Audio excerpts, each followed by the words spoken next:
नमस्कार दोस्तों। कास क्लासेज में मैं चंद्रहास एक बार हरियाणा जीके सीरीज में फिर से आप सभी का हार्दिक स्वागत करता हूं।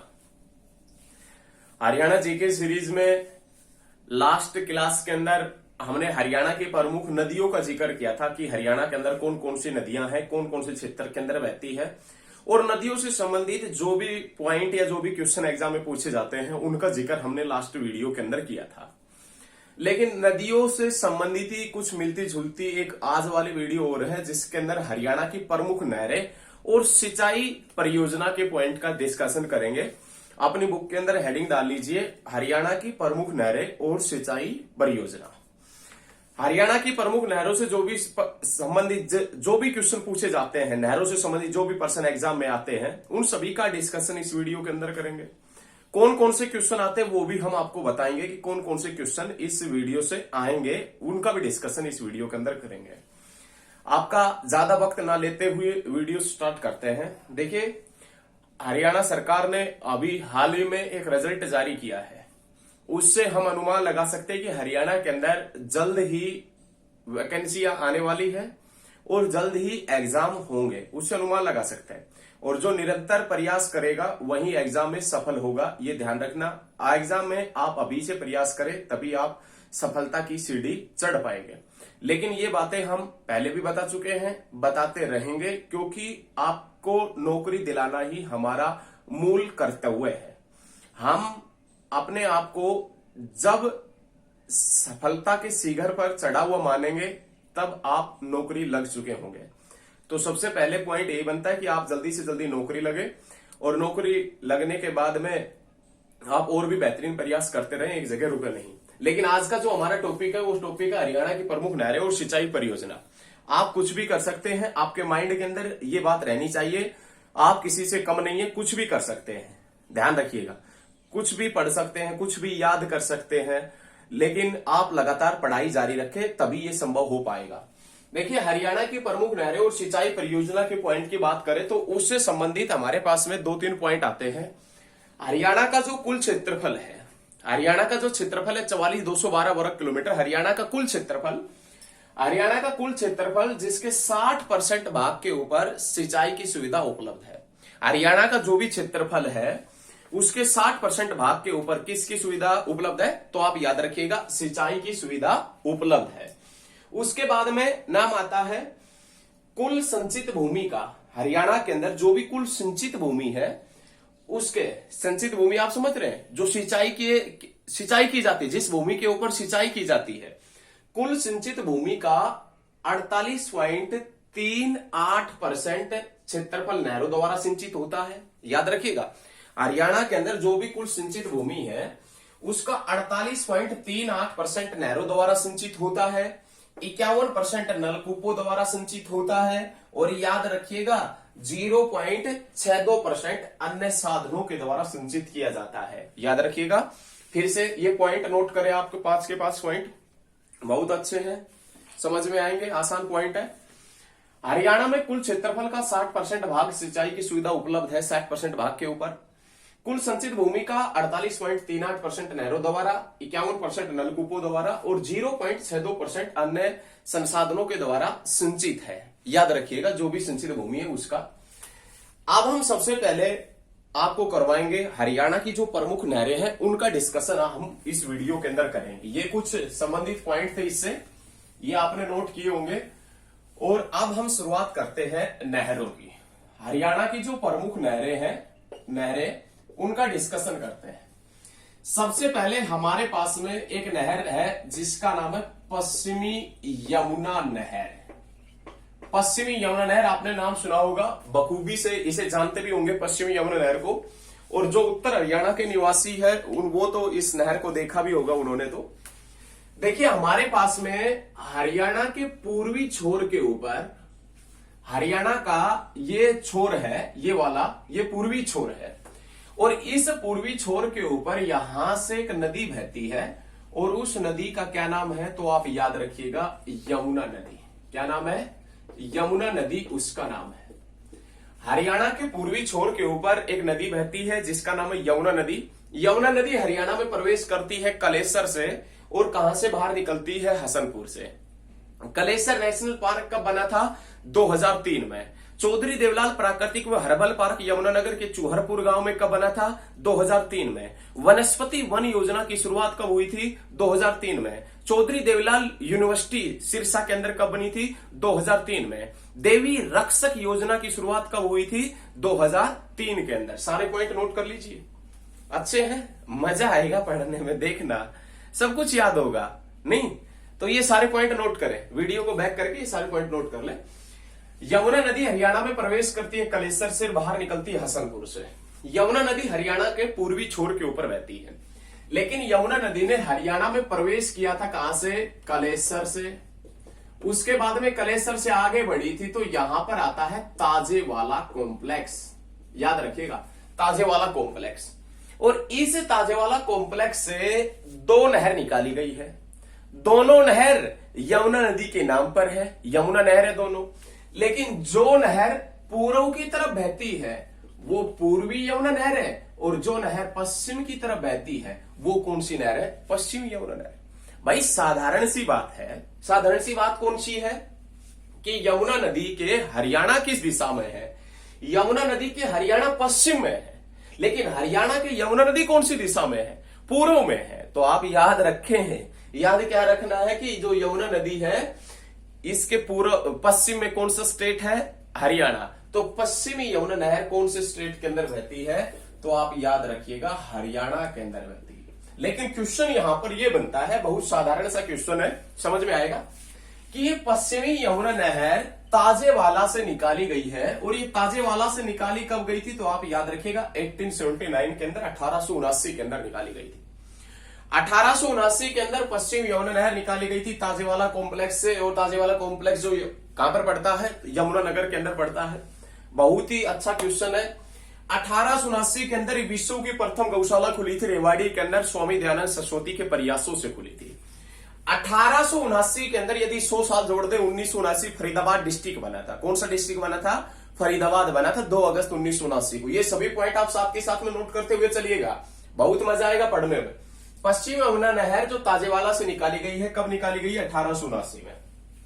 परंतु आप लिखे, आप भी लिखे बुक में अंदर, परंतु किसी बुक में आपको यह भी मिल जाएगा कि ये जो नहर है पश्चिम यमुना नहर, ये 1355 में फिरोज शाह तुगलक ने अपने शिकारगाह में पानी पहुंचाने के लिए बनवाई थी। किसी किसी बुक में मिल जाएगा ये कि 1355 में पश्चिम यमुना नहर फिरोज शाह तुगलक ने अपने शिकारगाह में पानी पहुंचाने के लिए बनवाई थी। ये भी किसी बुक में मिल जाएगा, तो कोई घबराने का चिंता का जनक विषय नहीं है। कोई भी क्वेश्चन एग्जाम में आए तो तुरंत आपको टिक करना है, देखते ही टिक करेंगे, और देखना एक बार, लगातार जुड़े रहिए। उसके बाद में क्वेश्चन आता है, ये जो पश्चिमी यमुना नहर है ये हरियाणा की सबसे पुरानी और सुप्रसिद्ध नहर है। याद रखिएगा, हरियाणा की सबसे पुरानी और सुप्रसिद्ध नहर कौन सी है? पश्चिम यमुना नहर। अब पश्चिमी यमुना नहर सिंचाई कहां कहां पर करती है? क्वेश्चन ये भी उठेगा कि पश्चिम यमुना नहर कहां कहां पर सिंचाई करती है। तो आप याद रखिएगा, पश्चिमी जो यमुना नहर है वो सिंचाई का कार्य कहां कहां पर करती है। तो एक बार देखें, सबसे पहले नाम आता है किसका? अंबाला का। उसके बाद में किसका नाम आता है? यमुनानगर का नाम आता है, यमुनानगर। उसके बाद में नाम आता है किसका? रोहतक। उसके बाद में किसका? करनाल। उसके बाद में किसका? सोनीपत। उसके बाद में किसका? हिसार। और उसके बाद में किसका नाम आता है? सिरसा। अब सिरसा के बाद में राजस्थान के कुछ हिस्सों में सिंचाई का कार्य करती है, और जब सोनीपत के नीचे आती है तो इसकी कुछ शाखाएं हैं जो कहां पर सिंचाई का कार्य करती है? दिल्ली के अंदर। देखिए, समझने की कोशिश करें, पश्चिमी यमुना नहर तो इन क्षेत्रों के अंदर नहीं फैली है, लेकिन पश्चिमी यमुना नहर से जो शाखा निकलती है वो शाखा फैली हुई है इन क्षेत्रों के अंदर। ये चीजें याद रखिएगा, आप जैसा हम बता रहे हैं वैसा ही नोट करें। पश्चिमी यमुना नहर कहां कहां पर सिंचाई करती है, नोट करिएगा। अंबाला, यमुनानगर, उसके बाद में करनाल, रोहतक, सोनीपत। सोनीपत के अलावा दिल्ली के कुछ हिस्से, हिसार, सिरसा। सिरसा के अलावा राजस्थान के कुछ जिले। कहने का मतलब है ये इस क्षेत्र के अंदर सिंचाई करती है। तो ये जो क्षेत्र है इसके अंदर कितने हेक्टेयर भूमि पर सिंचाई करती है? कितने हेक्टेयर भूमि के ऊपर? तो याद रखिएगा, लगभग 5 लाख हेक्टेयर भूमि के ऊपर सिंचाई का कार्य करती है। पश्चिमी यमुना नहर लगभग 5 लाख हेक्टेयर भूमि के ऊपर सिंचाई का कार्य करती है। किसका कार्य करती है? सिंचाई का कार्य। बहुत अच्छे याद रखें। उसके बाद में पश्चिमी यमुना नहर एक डिस्ट्रिक्ट है जहां पर सिंचाई का कार्य करती है, जिसका नाम है करनाल। और करनाल में एक स्थान पड़ता है जिसका नाम है मुनक स्थान। करनाल में एक स्थान पड़ता है मुनक, और उस मुनक स्थान से एक नहर निकाली गई है जिसका नाम क्या है? मुनक नहर। तो मुनक नहर कहां से निकाली गई है? करनाल से। कौन से स्थान से? मुनक स्थान से। और याद रखिएगा, मुनक नहर कौन से 2 स्टेटों के मध्य या किस किस के मध्य विवाद का कारण है? तो याद रखिएगा, मुनक नहर जो है वो दिल्ली और हरियाणा के मध्य। किसके मध्य? दिल्ली और किसके मध्य? हरियाणा के मध्य विवाद का कारण है। मुनक नहर जिसका निर्माण कार्य शुरू हुआ 2003 में, जिसका निर्माण कार्य शुरू हुआ 2003 में, और ये मुनक नहर जो चालू की गई थी 2012 के अंदर। मुनक नहर जिसका निर्माण कार्य शुरू हुआ था 2003 में, और मुनक नहर जो चालू की गई थी वो कब की गई थी? 2012 के अंदर। मजा आएगा, दिल थाम के बस बैठे रहिएगा, बस दिल थाम के बैठे रहिएगा, मजा आएगा पढ़ने में। नहीं, दिल थाम के बैठे रहे। मुनक नहर करनाल से निकाली गई है, पश्चिम यमुना नहर से निकाली गई है, दिल्ली और हरियाणा के मध्य विवाद का कारण है मुनक नहर। और ये मुनक नहर जो 2003 में बनना शुरू हुई थी, और ये चालू कब की गई थी? 2012 के अंदर। सभी के समझ में आया? समझ में आएगा। तो ये पश्चिमी यमुना नहर से संबंधित कुछ पॉइंट थे। साथ के साथ में तुरंत नोट कीजिएगा, साथ के साथ में नोट करें, और नोट नहीं करते तो एक बार वीडियो को दोबारा देख लीजिएगा, याद हो जाएगा। उसके बाद में जो सेकंड नाम आता है, उसमें नाम आता है नांगल उत्थापक सिंचाई परियोजना। नांगल उत्थापक सिंचाई परियोजना। नांगल उत्थापक सिंचाई परियोजना, जो नांगल उत्थापक सिंचाई परियोजना है, ये कौन से जिले में इसके द्वारा सिंचाई होता है? तो याद रखिएगा, हरियाणा का एक जिला पड़ता है, और वो जिला उत्तर हरियाणा के अंदर है। और उत्तर हरियाणा के कौन से जिले में? तो आप याद रखिएगा, अंबाला के अंदर।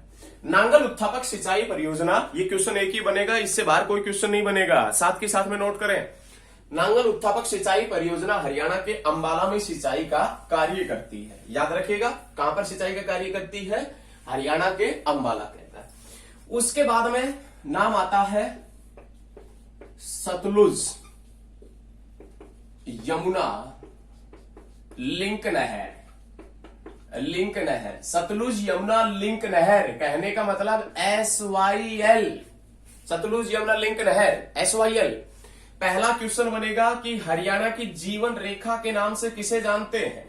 हरियाणा की जीवन रेखा किसे कहते हैं? हरियाणा की जीवन रेखा के नाम से जानते हैं SYL को। हरियाणा की जीवन रेखा किसे कहते हैं? SYL।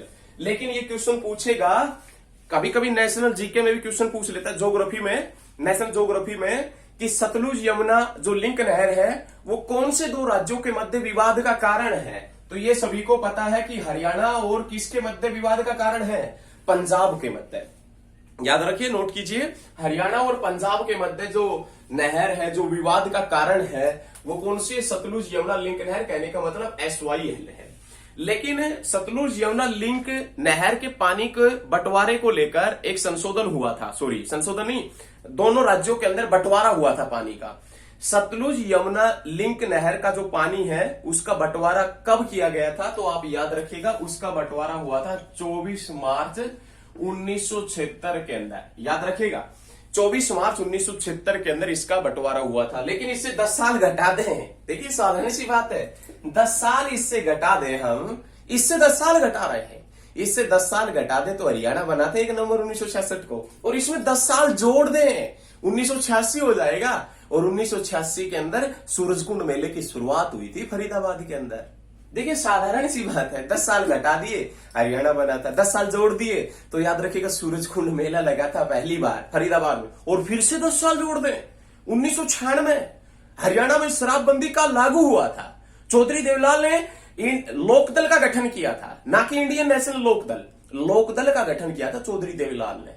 याद रखिएगा 1996 के अंदर, और 1996 में शराबबंदी का लागू हुआ था। और 10 घटा दे 1986 सूरजकुंड मेला लगा था, 10 घटा दे 1976 हरियाणा और पंजाब के मध्य SYL को लेकर समझौता हुआ था, पानी को लेकर समझौता हुआ था। कोई बात नहीं, होने दीजिए, आप दिल थाम के बैठे रहिए। सतलुज यमुना लिंक नहर, जिसकी जो टोटल लंबाई है, कुल लंबाई है वो 212 किलोमीटर। कितना किलोमीटर? 212 किलोमीटर।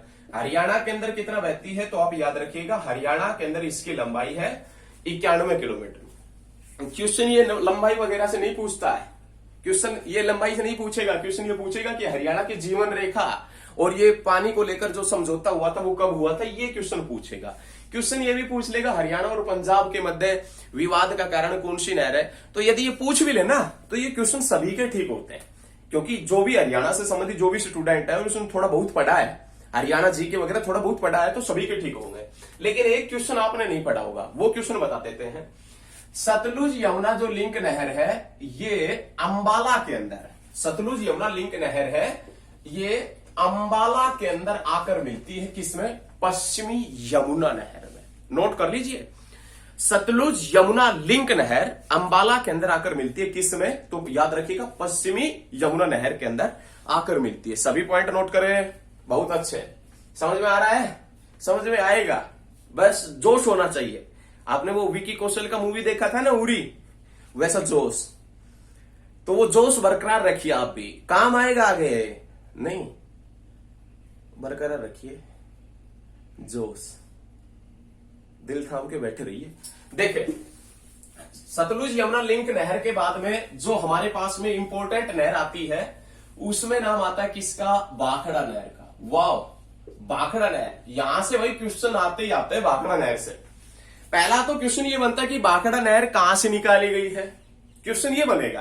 तो देखिएगा, भाखड़ा नहर है ना, वो कहां से निकलती है? तो आप याद रखिएगा, भाखड़ा बांध से। देखिए, इसके नाम में ही पता लग जाता है कि कहां से निकाली गई होगी। जो जिसने नहीं पढ़ा होगा तो वो भी ठीक कर सकता है। भाखड़ा नहर भाखड़ा बांध से निकाली गई है। भाखड़ा बांध पंजाब के रोपड़ डिस्ट्रिक्ट के अंदर पड़ता है, पंजाब के रोपड़ डिस्ट्रिक्ट के अंदर। और भाखड़ा बांध कौन सी नदी के ऊपर पड़ता है? तो आप याद रखिएगा, सतलुज। और ये सतलुज जिसे आप दूसरे किस नाम से भी जानते हैं? तो आप याद रखिएगा, सतुद्री के नाम से भी।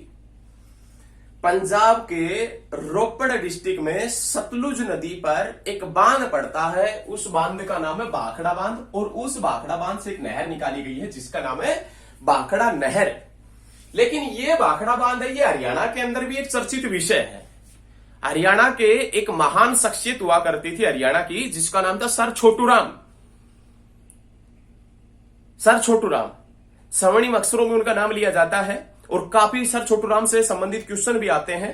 तो याद रखिएगा, सर छोटूराम इस भाखड़ा बांध के वास्तुकार हुआ करते थे, या भाखड़ा बांध के जो निर्माण करता थे, भाखड़ा बांध की जो नींव डलवाई थी वो किसने डलवाई थी? सर छोटूराम ने। और इसी के साथ में एक क्वेश्चन और बता देते हैं। कुरुक्षेत्र के अंदर एक डैम पड़ता है जिसका नाम है नील क्रांति कृष्णा डैम। और वो नील क्रांति कृष्णा डैम जिसके जन्मदाता भी कौन थे? सर छोटूराम। और भाखड़ा बांध जो पंजाब के अंदर पड़ता है, इसके जन्मदाता भी कौन थे? तो याद रखिएगा, कौन हुआ करते थे? तो आप याद रखिएगा, सर छोटूराम। सर छोटूराम, जिसका संबंध गढ़ी सांपला से है, रोहतक से है, याद रखिएगा, सर छोटूराम। तो याद रखिएगा, भाखड़ा नहर भाखड़ा बांध से निकाली गई है। ये भाखड़ा नहर पटियाला के अंदर बहती हुई, पटियाला व रूपनगर से बहती हुई हरियाणा के अंदर आती है। पटियाला व रूपनगर से बहती हुई हरियाणा के अंदर आती है। और हरियाणा में ये भाखड़ा नहर कौन से जिले से प्रवेश करती है? तो जिला पूछे तो फतेहाबाद, फतेहाबाद से। कौन से कस्बे से प्रवेश करती है? तो कस्बा पूछे तो टोहाना। और कौन से गांव से प्रवेश करती है? तो गांव पूछे तो आप याद रखिएगा, अजीमगढ़ से। देखिए, फिर से देखिएगा, भाखड़ा नहर हरियाणा में कहां से प्रवेश करती है? फतेहाबाद डिस्ट्रिक्ट से। कौन से कस्बे से? टोहाना कस्बे से। कौन से गांव से? तो याद रखिएगा, अजीमगढ़ गांव से। ये क्वेश्चन एग्जाम में पूछा गया है, पूछा भी जाता है कि भाखड़ा नहर हरियाणा में कहां से प्रवेश करती है? तो आप याद रखिएगा, टोहाना से। कहां से? टोहाना से प्रवेश करती है। कहां से प्रवेश करती है? टोहाना से।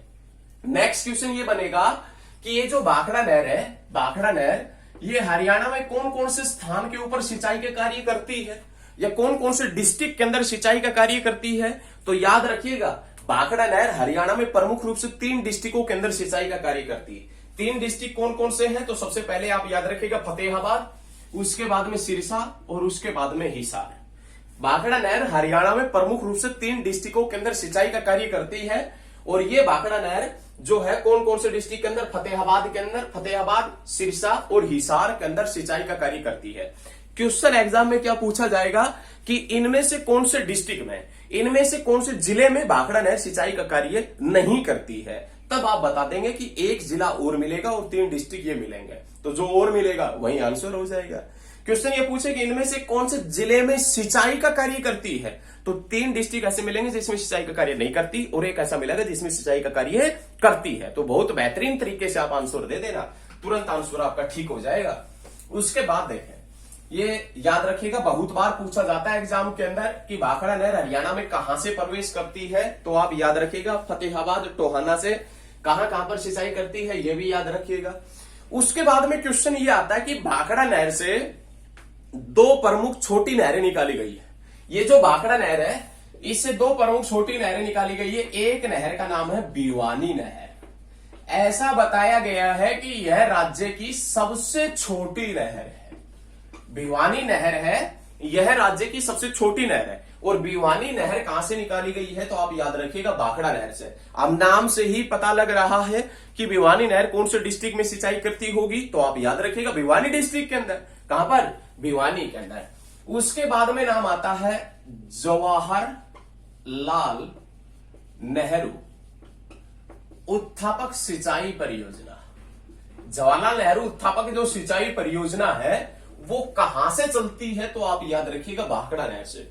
जवाहरलाल नेहरू उत्थापक सिंचाई परियोजना के तहत कौन से डिस्ट्रिक्ट में सिंचाई की जाती है, तो आप याद रखिएगा महेंद्रगढ़ डिस्ट्रिक्ट में। कौन से डिस्ट्रिक्ट में, महेंद्रगढ़ डिस्ट्रिक्ट में। लेकिन महेंद्रगढ़ के अंदर जो जवाहरलाल नेहरू नहर है या जो सिंचाई परियोजना है उसके अंदर पहली बार पानी कब आया था, 1976 में। ये क्वेश्चन एचएसएससी पूछ चुका है, याद रखिएगा। क्वेश्चन ये पूछ चुका है एचएसएससी, जवाहरलाल नेहरू नहर महेंद्रगढ़ में पहली बार पानी कब आया था, 1976 के अंदर। देखिए 2 क्वेश्चन जवाहरलाल नेहरू नहर से संबंधित बनते हैं हरियाणा के अंदर। पहला क्वेश्चन तो ये बनेगा, जवाहरलाल नेहरू नहर उत्थापक सिंचाई परियोजना के तहत कौन सा डिस्ट्रिक्ट सिंचित होता है, कौन से डिस्ट्रिक्ट में सिंचाई किया जाता है।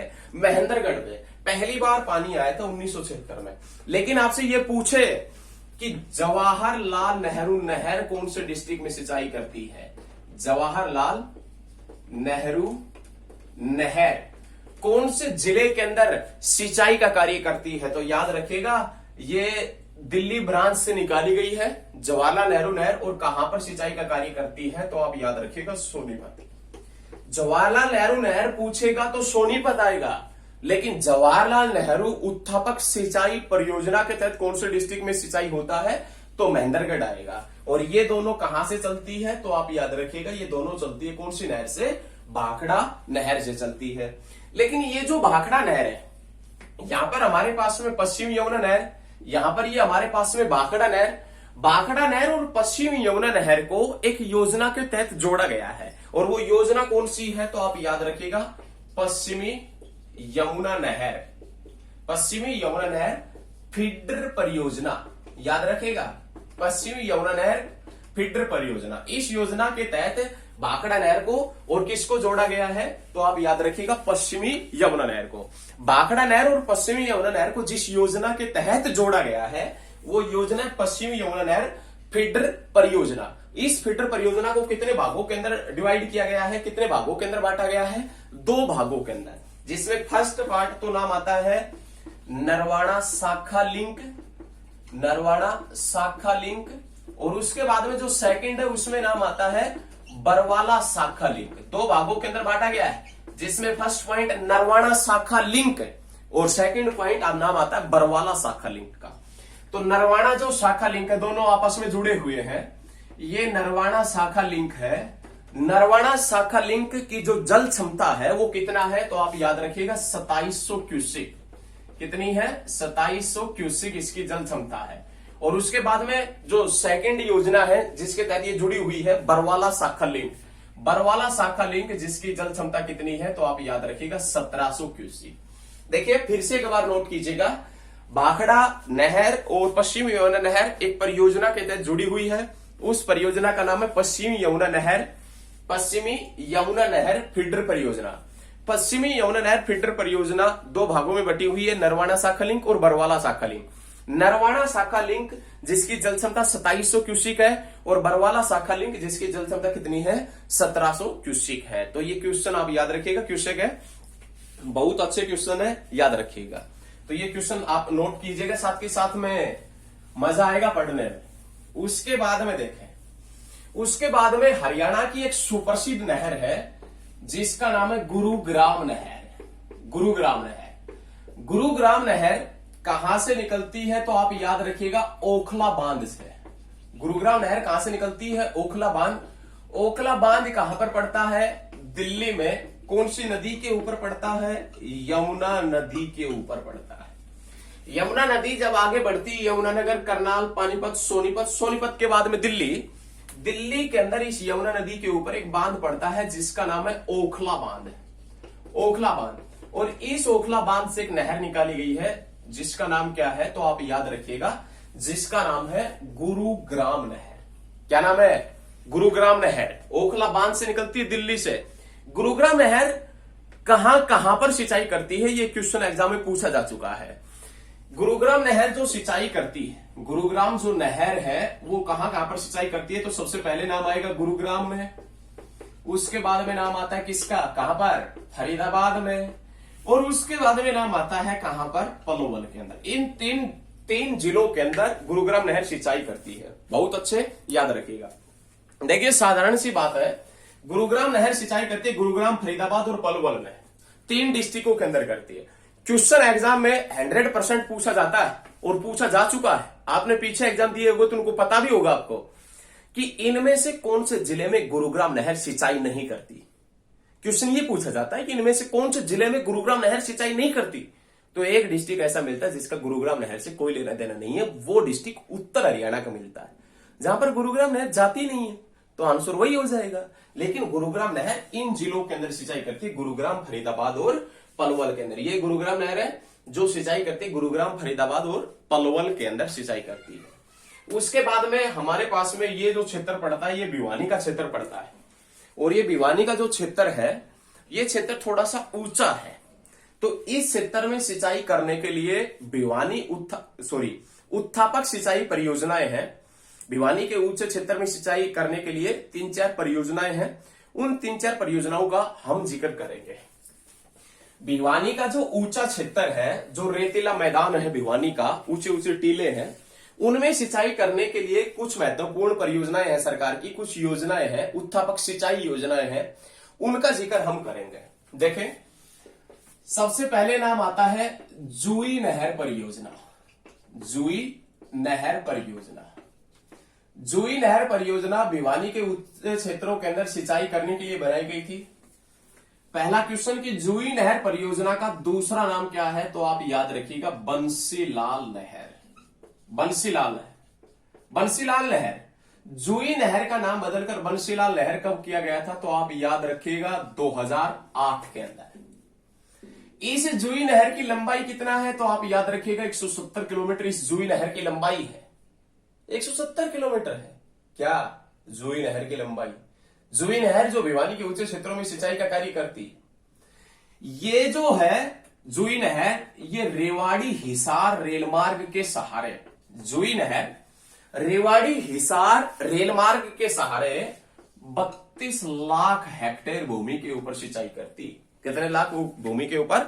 32 लाख हेक्टेयर भूमि के ऊपर सिंचाई का कार्य करती। कौन सी नहर तो आप याद रखिएगा जुई नहर, याद रखिएगा, बहुत अच्छे। उसके बाद में नाम आता है शिवानी उत्थापक, शिवानी उत्थापक सिंचाई परियोजना।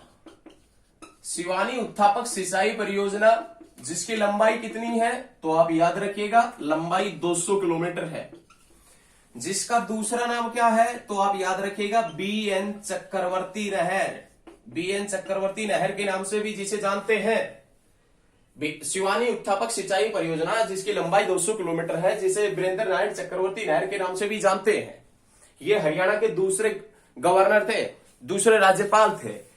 सबसे लंबे समय तक कौन राज्यपाल रहे थे तो आप याद रखिएगा वीरेंद्र नारायण चक्रवर्ती। कौन रहे थे? वीरेंद्र नारायण चक्रवर्ती। इस नहर की लंबाई कितना है? 200 किलोमीटर। कहां पर सिंचाई करती है? भिवानी के ऊंचे क्षेत्रों में। और यह नहर भिवानी के अंदर 1 लाख हेक्टेयर भूमि के ऊपर सिंचाई करती। यह नहर भिवानी के अंदर 1 लाख हेक्टेयर भूमि के ऊपर सिंचाई का कार्य करती है। और तीसरी जो परियोजना है उसमें नाम आता है लोहारू उत्थापक सिंचाई परियोजना। लोहारू उत्थापक सिंचाई परियोजना का दूसरा नाम क्या है? तो आप याद रखिएगा, इंदिरा गांधी नहर। लोहारू उत्थापक सिंचाई परियोजना जिसका दूसरा नाम है इंदिरा गांधी नहर, कितने किलोमीटर लंबी है? तो आप याद रखिएगा 225 किलोमीटर लंबी है। कितने किलोमीटर लंबी है? 225 किलोमीटर लंबी है। लोहारू उत्थापक सिंचाई परियोजना, शिवानी उत्थापक सिंचाई परियोजना, जुई नहर परियोजना, ये तीनों परियोजना है। ये कौन से डिस्ट्रिक्ट के अंदर सिंचाई का कार्य करती है? तो आप याद रखिएगा भिवानी के अंदर सिंचाई का कार्य करती है। तो ये सभी पॉइंट नोट करें, बहुत अच्छे। साथ के साथ में इन पॉइंटों को नोट करते हुए चलिएगा, मजा आएगा पढ़ने में और सभी के समझ में भी आ रहा होगा। समझ में आएगा, बिल्कुल आसान है। उसके बाद में नाम आता है अहीरवाल का। अहीरवाल क्षेत्र के अंदर सिंचाई का कार्य कैसे होता है? अहीरवाल जिसमें विशेष रूप से नाम आता है किसका? रेवाड़ी का। अहीरवाल में विशेष रूप से नाम आता है रेवाड़ी का। रेवाड़ी में सिंचाई का कार्य करने के लिए सरकार ने लिफ्ट योजनाएं चलाई हुई है, लिफ्ट लगाई हुई है। जो भी नहर है उसमें ऊपर वाली नहर में पानी डालने के लिए लिफ्ट लगाई गई है। और रेवाड़ी, ये क्वेश्चन नोट करें, रेवाड़ी लिफ्ट स्कीम योजना कौन सी योजना का हिस्सा है? देखिए फिर से सुन लीजिए, रेवाड़ी लिफ्ट स्कीम योजना है या रेवाड़ी लिफ्ट स्कीम सिंचाई योजना है, वो कौन सी योजना का हिस्सा है? तो आप याद रखिएगा पांचवी। लेकिन इसी से संबंधित एक पॉइंट हम बता देते हैं आपसे कि लिफ्ट सिंचाई परियोजना को लागू करने वाला एशिया का प्रथम स्टेट, लिफ्ट सिंचाई परियोजना को लागू करने वाला एशिया का प्रथम स्टेट है हरियाणा। और हरियाणा में लिफ्ट सिंचाई परियोजना का जनक किसे कहा जाता है? तो आप याद रखिएगा चौधरी बंशीलाल को। हरियाणा में लिफ्ट सिंचाई परियोजना का जनक किसे कहते हैं? चौधरी बंशीलाल को। याद रखिएगा चौधरी बंशीलाल है। और अहीरवाल क्षेत्र में रेवाड़ी वगैरह में सिंचाई होती है लिफ्ट सिंचाई परियोजना के तहत। और रेवाड़ी लिफ्ट सिंचाई परियोजना कौन सी परियोजना का हिस्सा है? 5वीं। और एशिया के अंदर एशिया का ऐसा पहला राज्य जहां पर लिफ्ट सिंचाई परियोजना शुरू की गई तो हरियाणा हुआ करता था। और हरियाणा में लिफ्ट सिंचाई के जनक कौन माने जाते हैं? चौधरी बंशीलाल माने जाते हैं। तो ये नहरों से संबंधित और सिंचाई परियोजना से संबंधित क्वेश्चन थे। अब क्वेश्चन जो इनसे बाहर आते हैं, एक दो क्वेश्चन है जो इनसे बाहर है, उनका एक बार जिक्र हम कर लेते हैं। याद रखिएगा, उनका जिक्र एक बार हम कर लेते हैं। क्वेश्चन एक ये बन जाता है कि 1833-34 में हरियाणा के अंदर एक अकाल पड़ा था, अकाल आया था हरियाणा के अंदर। उस अकाल को किस नाम से जानते हैं? तो आप याद रखिएगा नाबिया अकाल के नाम से। 1833-34 के अंदर हरियाणा के अंदर एक अकाल आया था। उस अकाल को किस नाम से जाना जाता है? नाबिया अकाल के नाम से। एग्जाम में क्वेश्चन पूछा जा चुका है, याद रखिएगा एग्जाम में क्वेश्चन पूछा जा चुका है। 1833-34 में हरियाणा में एक अकाल आया, उस अकाल को किस नाम से जानते हैं? नाबिया अकाल। अब हम 2 पॉइंट डिस्कशन करेंगे पश्चिमी यमुना नहर के ऊपर। पश्चिमी यमुना नहर, ये जो नहर है पश्चिमी यमुना नहर, इसके ऊपर 2 पॉइंट रह गए थे। पश्चिमी यमुना नहर के ऊपर पश्चिमी यमुना नहर जल विद्युत परियोजना है। पश्चिमी यमुना नहर जल विद्युत परियोजना कौन से डिस्ट्रिक्ट के अंदर पड़ती है? तो आप याद रखिएगा यमुनानगर के अंदर। कौन से डिस्ट्रिक्ट में? यमुनानगर में। और इसी पश्चिमी यमुना नहर के ऊपर सोनीपत में ककरोई सूक्ष्म जल विद्युत परियोजना है। कौन सी है? ककरोई सूक्ष्म जल विद्युत परियोजना है सोनीपत में। कौन सी? ककरोई सूक्ष्म जल विद्युत परियोजना। कहां पर पड़ता है? सोनीपत में पड़ता है। कितने मेगावाट से? 300 मेगावाट से। कब बना था? 1999 के अंदर बना था। क्वेश्चन पूछा जा चुका है। ककरोई सूक्ष्म जल विद्युत परियोजना कौन सी नहर के ऊपर है? तो याद रखिएगा पश्चिमी यमुना नहर, जो हरियाणा की सबसे पुरानी और सुप्रसिद्ध नहर है। तो ये आज का लास्ट क्वेश्चन था। यदि आपको वीडियो अच्छा लगता है तो लाइक, कमेंट और शेयर अवश्य करें। सभी ग्रुपों में शेयर कर दें, चारों तरफ आप वीडियो को फैला दें। देखिए हम जितना मेहनत कर रहे हैं ना, उतना रिस्पॉन्स आना चाहिए। उतना रिस्पॉन्स आना चाहिए। और ये मेहनत सिर्फ हम आपके लिए कर रहे हैं। ज्यादा से ज्यादा स्टडी ग्रुप में शेयर करें। आपके पास में जो भी स्टूडेंट है, आपके जो भी दोस्त हैं, उन सभी के पास में शेयर करें। उनसे बोले कि सभी स्टडी ग्रुपों में शेयर करें। हमें पूरे डिस्ट्रिक्ट के अंदर ये वीडियो घूमती हुई दिखाई देनी चाहिए। याद रखिएगा, बेहतरीन वीडियो बनेगा तो आपको बेहतरीन ही प्रयास करना पड़ेगा हमारे लिए। तो वीडियो को ज्यादा से ज्यादा लाइक, कमेंट और शेयर करें। धन्यवाद। मिलते हैं बहुत जल्द नेक्स्ट वीडियो में।